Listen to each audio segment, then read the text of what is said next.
You like a powerful man. I do. So a dominant to your submissive. I'm not submissive. Could you be a trad wife is what I'm asking. Trad wife meaning like I'd be at home and no. Like making Oreos from scratch. I don't absolutely not. Making Oreos from scratch. I don't absolutely not. Why not? Because that's not who the I am. And my daddy didn't raise me like that. To be a trad wife. To be anybody's wife. My dad used to literally say that to me. I didn't raise you to be somebody's wife. That's so brave. I don't know if it's brave or smart. Most of the people that I know that's gotten married are divorced now. And most of the people that I know that's gotten married are divorced now. And so really, that's an indictment of the institution. Yeah. I think marriage has legalized slavery. You do? Yes, I do. Say more, because if I'm thinking about slavery and I'm thinking about marriage, there are two different images that come Absolutely into my head. not. I don't know how you don't. Images that come Absolutely into my head. not. I don't know how you don't. A man is, especially if he's expecting you to be a trad wife, he might as well pull out a whip and a chain. Wow. So there are young people watching who might be wanting to get married. What would you say to them? Don't get married. Might be wanting to get married. What would you say to them? Don't. The painful reality is this, Leslie Jones. The reason why you're on the internet right now saying that marriage is legalized slavery is because you finally come to the realization that nobody wants to marry you.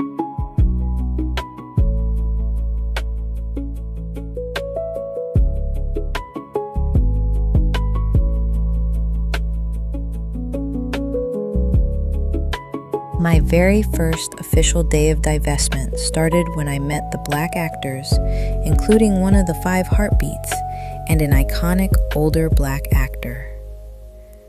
As soon as I walked into the event, I peeped game and avoided the black actors, because they were preoccupied with the light bright women in the corner of the large event area. It was a strange event place. It was a restaurant large enough to hold 200 people, but the intimate gathering had only a few tables and chairs out, because there was only maybe 50 of us total. It was pretty simple venue for the high caliber of people that were in the room. It was full of Oscar winners and nominees from the 1980s to very early 2000s.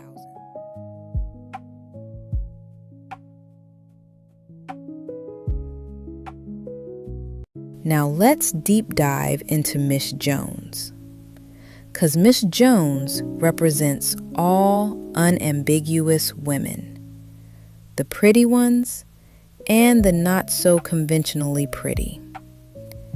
The main societal flaw for the unambiguous black woman is her darker skin and more pronounced West African features, even if she's pretty. She will be told, "Damn, you're pretty for a dark-skinned."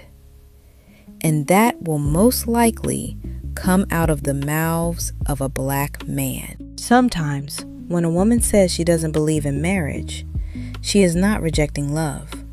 She is rejecting the conditions under which she believes love will be offered to her. And I really want to sit in that for a second, because I think a lot of people hear statements like that and immediately go into judgment, or they go into debate, or they try to figure out if the woman is right or wrong. And I don't think that's actually the conversation we should be having, because that statement, it's not just about one woman, and it's not even just about one experience. It's about something much quieter than that. Something that happens over time, almost silently, where a woman starts negotiating with herself about what she wants, what she used to believe was possible, and what she now thinks is actually available to her. And before I even get into, I want to be very honest, because I don't ever like to speak on things as if I'm outside of them. I remember being younger, and by most standards, I would have been considered conventionally attractive. I was a size 6, medium brown complexion, black features, but not in a way that people would call extreme. I was, on paper, the kind of girl that should have had options, and yet, that was not always my experience.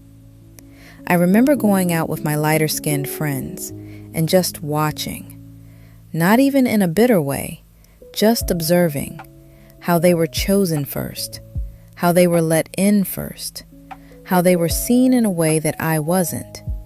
And nobody sits you down and explains that to you. Nobody says, this is what's happening and this is why. But something in you understands anyway. And what happens is, you don't always react loudly. You adjust quietly. You recalibrate. You start to move differently without even realizing that you're doing it.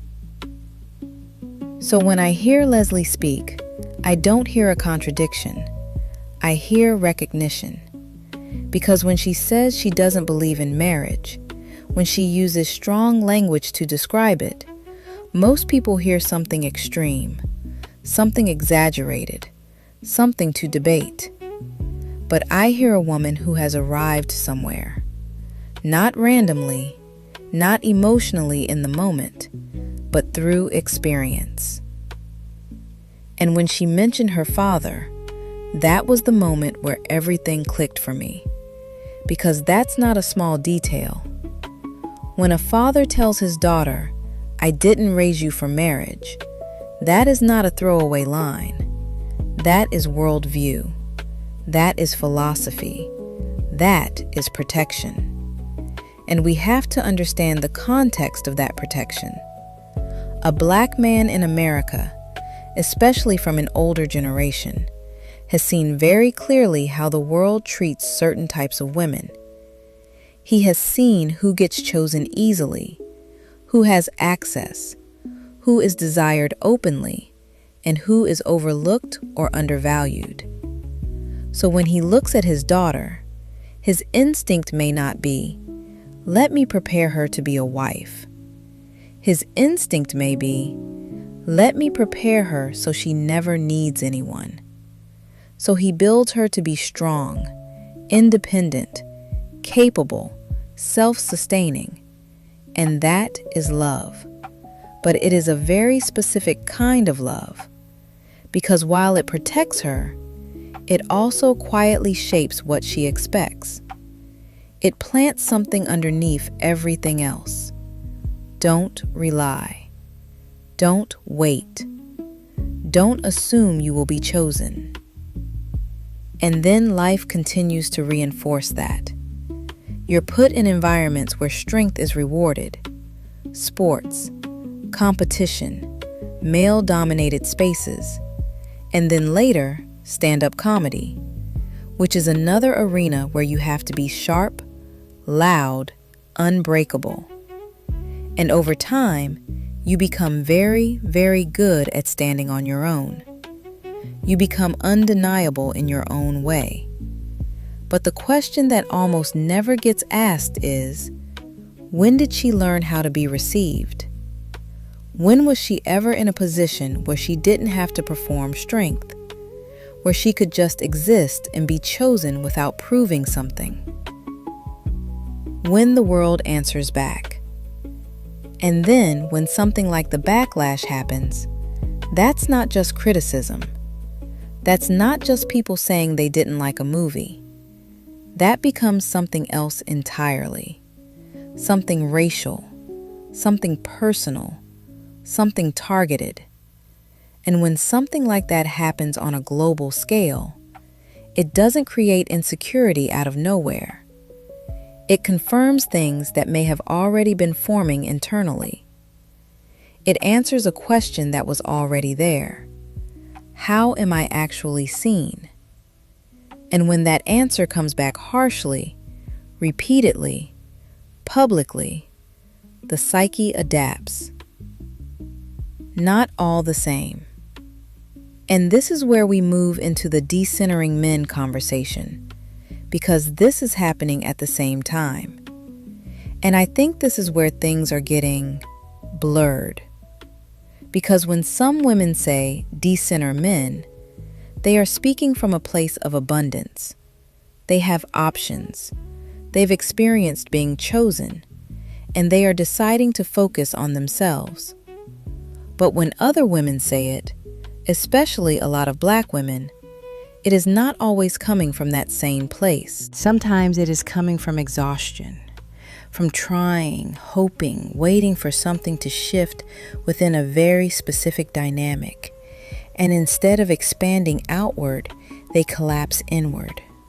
They don't necessarily explore more, they withdraw. The cultural loop. Because many Black women are not just dating, they are emotionally invested in a very specific outcome. There is a deep desire to be chosen, loved, and seen by Black men. And that desire is not wrong. It makes sense historically, culturally, emotionally.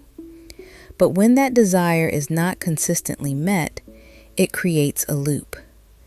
Because instead of asking, where else might I be valued? The question becomes, how do I survive this? And sometimes the answer becomes, I'm removing men from the center completely. Fear layer, the modern spiral. And then we add fear on top of that. We are in a time where people are saying very heavy things, that Black women are being pushed to the bottom, that the future is unstable, that there's no protection, no pathway, no security. And here's the thing. Some of the observations people are making are not entirely imagined. But where it becomes dangerous is when those observations turn into certainty. Because when you tell a woman over and over again, you will not be chosen, you will not be protected, there is no future for you here, and you give her no direction, she doesn't become empowered, she becomes destabilized. The elixir. So now the real question is, what do we actually do with all of this? Not in theory, not in aesthetics, but in real life. Because I know someone is listening to this and thinking, okay, this sounds beautiful, but how do I actually find the man? What do I actually look for? What if I don't feel like I fit anywhere? And that's real. Misalignment. You are not losing because you're not enough. A lot of times, you are simply in environments where you are not positioned to win. And those are two completely different things. Because if you keep standing in the same rooms, with the same dynamics, with the same unspoken hierarchies, you can be incredible and still feel invisible. Different rooms, different outcomes. And this is where a lot of women get stuck, because they don't expand. They stay in familiar environments, familiar dating pools, familiar cultural expectations, and then expect a different result. And that's not how life works. There are men in every culture who think differently, who move differently, who are not bound by rigid standards, but they are not always in the most obvious places. So this isn't about trying to fit in, it's about finding alignment. Protect your heart, but don't close it. And I understand the fear. I've been hurt here. I don't want to be hurt somewhere else. But pain is not specific to one group. It's human. So the goal is not to avoid risk. The goal is to become more discerning, to observe longer, to move slower emotionally, to pay attention to behavior over words. So when I hear a woman say she's decentering men, I don't rush to celebrate it, and I don't rush to criticize it. I listen. Because sometimes it's peace, sometimes it's pain, and sometimes it's a transition. But what I don't believe is that the answer is to close yourself off completely. I think the real shift is placing yourself at the center, so that when someone enters your life, they are not the source of your stability, they are the reflection of it. The political climate, the Hunger Games. And this is where I want to bring in something that I've been seeing a lot lately. And I think it's affecting women more than we realize. Because a lot of the language that's being used right now, especially online, is very dystopian. People are saying things like, we're heading into a Hunger Games society. Black women are going to be pushed to the bottom. Resources are going to be scarce. Protection is going to disappear. And again, I'm not someone who dismisses patterns. I don't think everything is imaginary. But as much as I admire our Black female content creators, I have to push back a little as someone who risked being uncomfortable with the easy life to venture out of know-nothing cave. I didn't sit and study. I wanted to experience life. My benefit is I peeped the chaos very early and refused to be a Black female stereotype. Not that that makes me better. But I saw early what the so-called competition was doing extremely early. My mother worked like a Jesuit and pushed my Black ass right out of Plato's cave. I was thrown in the lion's den very early at age 5. I was around the wealthiest white people in this country, so I wanted what they had very early. I was hungry. I peeped the weight discrepancies and what made a girl pretty in their world, and the teaching of my genius of a mother was perfect combination of what the white world was teaching me. But this ain't gloating. Life wasn't perfect. My father was present and financially stable, but weak. Weak father, weak daughter. So mother had to be both. Father wasn't the muscle. My mother had to borrow the muscle from other communities through spell casting the women in other tribes. The household was literally the matriarchy, and the real matriarchal bargain, working with other matriarchies. So I understand empathy, and the way something is interpreted can either ground you or destabilize you. Especially Black women who didn't land on luck. And what I'm noticing is that a lot of women are consuming these ideas, but they're not being given a way to move inside of them, especially through this political time. Because let's actually talk about the Hunger Games for a second. Not the aesthetic, not the outfits, not the surface level, strong female lead conversation, but the actual structure of that world. It was a controlled system. Resources were unevenly distributed. Power was centralized. And certain groups were clearly more vulnerable than others. Now, that part is what people are focusing on. But that's not the whole story. Because if you really pay attention, the main character, Katniss, did not survive that system alone. She didn't isolate. She didn't say, I don't need anyone. She didn't remove herself from connection. What she did was become extremely discerning. She learned very quickly who could be trusted, who could not, who had survival instincts, who had integrity, who had alignment with her reality. And she built strategic connections, not reckless ones, not desperate ones, but intentional ones. And I think this is where the analogy gets lost, especially in modern conversations, because people are taking the idea of a dystopian world, and instead of becoming more strategic, they are becoming more isolated. They're saying, if the world is unsafe, I will remove men. If the system is broken, I will disconnect. If there is no protection, I will rely only on myself.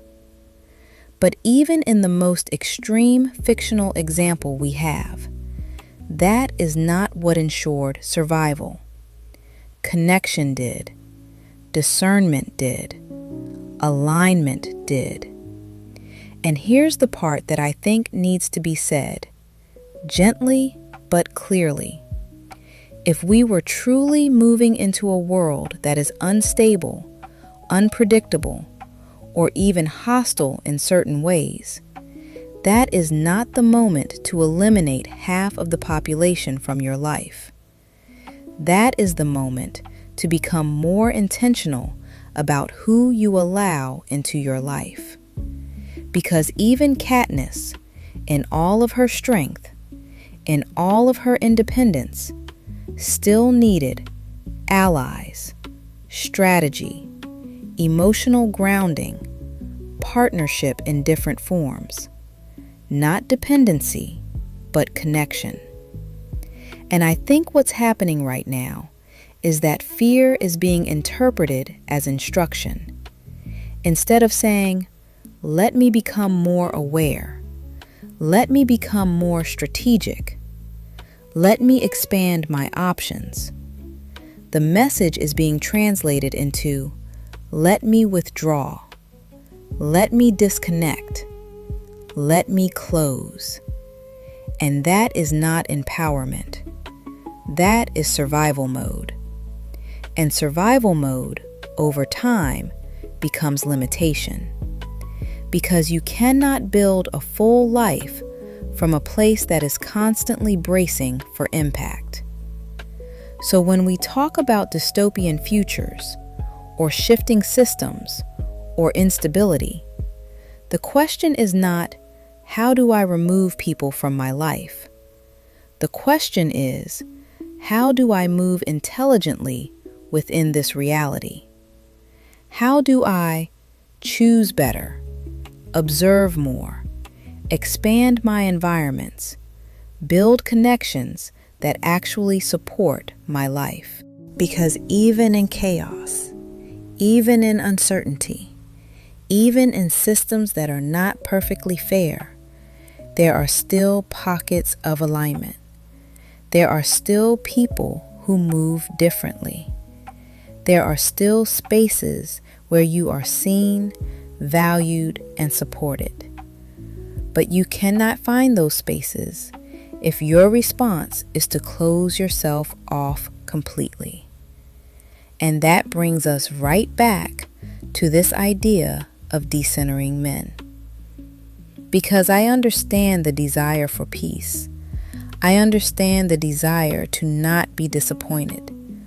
I understand the desire to protect your heart. But eliminating connection is not the same thing as protecting yourself. And it is definitely not the same thing as positioning yourself for the life you actually want. So maybe the goal is not to decenter men in a way that removes them entirely. Maybe the goal is to decenter chaos, to decenter confusion, to decenter environments where you are not valued. And then, from that grounded place, you choose differently. And I want to close this in a way that is honest, not just emotionally, but practically. Because I know what some of you are thinking. You're listening to all of this, and part of you agrees, part of you feels seen, but another part of you is still asking, okay, but what if things actually do get worse? What if the conversations we're hearing about instability, about power shifting, about women losing protection, what if some of that becomes real in ways that we can't ignore? And I'm not going to dismiss that, but I am going to reframe how you respond to it. Because fear, if you don't know how to process it, will push you into extremes. It will make you say things like, it's all men. Not because you've carefully evaluated every man across every environment, but because your mind is trying to protect you from having to figure out who is safe and who is not. And I understand that. I really do. But if we stay there, if we stay in that absolute, then what we are really saying is there is no strategy. There is no discernment. There is no path forward. Only avoidance. And that is not power.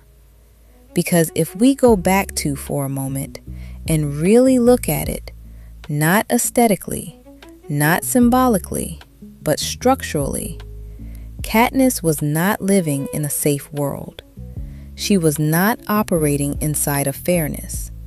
She was not protected by the system. And yes, she volunteered, but let's be honest, she was already living in a reality where someone like her was always at risk. So while it looked like a choice, it was a choice shaped by her environment. But here's what she did not do. She did not isolate.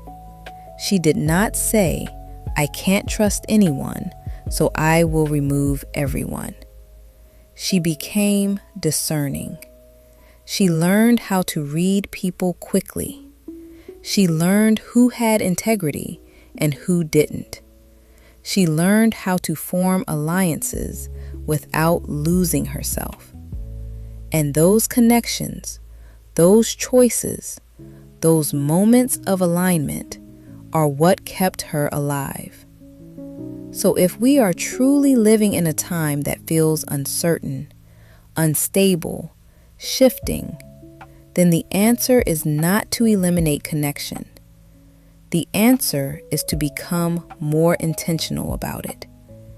And this is where I bring it back to. Because when she says she doesn't believe in marriage, I don't hear a woman who doesn't understand love. I hear a woman who has looked at her environment, her experiences, the responses she has received, and made a decision about what feels safe for her. And that deserves understanding. But understanding does not mean limitation has to become your conclusion. Because you are allowed to be aware of reality without letting it close your future. You are allowed to protect yourself without removing the possibility of connection. You are allowed to see clearly without becoming afraid of everything. And I think the real shift, the quiet revolution, the one that doesn't get as many clicks but actually changes lives, is not in saying, I don't need anyone. It's in saying, I will never place myself in a position where I am trapped, and I will become skilled enough to choose who is aligned with me. That is power, not panic, not avoidance, not isolation, but clarity and choice. So if you've been feeling overwhelmed, if you've been consuming a lot of content that leaves you feeling like there is no way forward, like everything is collapsing, like your only option is to withdraw, I want you to pause and ask yourself, am I responding from clarity or from fear? Because your life, your future, your relationships deserve more than a reaction. They deserve intention. And if you want to go deeper into this, if you want actual tools, how to read character, how to position yourself in better environments, how to expand your options without losing yourself, how to move strategically in a world that is clearly shifting, that's what I teach inside my Patreon. Not theory, not panic, but real, grounded strategy for women who want to live well and love well at the same time. Because at the end of the day, this was never just about Leslie. It was never just about marriage. It was never even just about men. It's about how you choose to move. In a world that is constantly trying to tell you what is and isn't possible for you. And the truth is, you still have more power than you think. You just have to learn how to use it. Now you wanna come back.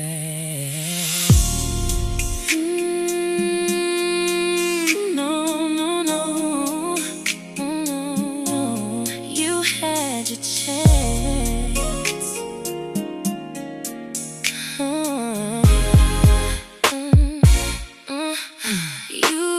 You was gone every night. Phone off, didn't care. Now you're standing at my door like I'm supposed to be there. All them lies you told, all them games you played. Now you wanna act right. Boy, you too late. I gave you love, I gave you trust. You turned around and messed it up. Now you're calling, blowing up my phone, but I'm good right here on my